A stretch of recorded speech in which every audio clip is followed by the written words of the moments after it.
Streamer maarufu Aishospeed baada ya kuendelea na ziara yake nchini 254 Kenya, na akapata pia nafasi ya kukutana pia na Tenge wa Uganda, na ilikuwa ni moja kati ya live stream nzuri na iliyopokelewa vizuri sana nchini Kenya. Sasa kubwa kuliko ni baada ya Diamond Platnumz kuposti kwenye akaunti yake ya Instagram kwenye Insta story, kwanza kumshukuru Aishospeed kwa kuonyesha ile nafasi ya upendo akiwa katika gari na kupendekeza ngoma ya Bruce Melody pamoja pia na Diamond Platnumz, na haswa yake kipande cha Diamond alichoimba ndo kipande ambacho kimeweza kusikilizwa na Aishospeed. Sasa ni kuambie tu hili jambo ambalo Diamond hivi sasa ameweka kama mkakati ni kwamba anahitaji kukutana na Aishospeed uso kwa uso. Sasa kiuhalisia kwa Aishospeed kuja Tanzania itakuwa ni changamoto. Kwa hiyo Diamond hivi sasa anaendelea kufuatilia ratiba za streamer maarufu duniani ambaye Aishospeed, baada ya kuzungumza kwamba kuja Tanzania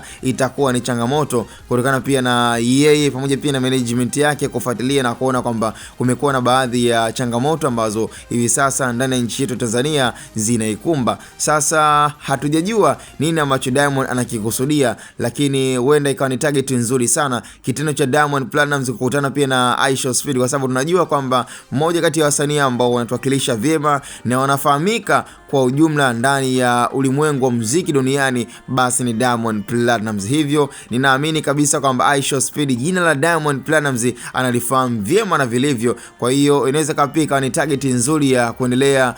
kujipeleka kwa mziki wake wa Bongo Flava, na ndio maana imekuwa ni nia na amekuwa akihitaji kukutana uso kwa uso na Aishospeed, na yote ni baada ya kupata nguvu na moyo wa kuweza kusikilizwa ile ngoma yake ya Pom Pom pamoja pia na Bruce Melody ambayo ilikuwa ni ngoma ya Bruce Melody mwenyewe, lakini unaweza kusema kwamba ngoma ni ya Diamond Platnumz. Jinsi ambavyo Diamond ameweza kuonyesha unyama wa hali ya juu kwenye ngoma ya Pom Pom, basi kila mmoja anaamini kwamba ngoma ya Pom Pom ambayo imeweza kumshirikisha pia Bruce Melody ni sawa sawa na ngoma ya Diamond Platnumz. Ndio maana unaambiwa, yani ukitaka kumshirikisha Diamond kwenye ngoma yako basi inabidi ujipange na ujifikirie mara mbili, na ndio kilichomtokea Bruce Melody. Yani amekuwa akipokea comment nyingi na kupewa pia sifa nyingi Diamond Platnumz akati yeye ameshiriki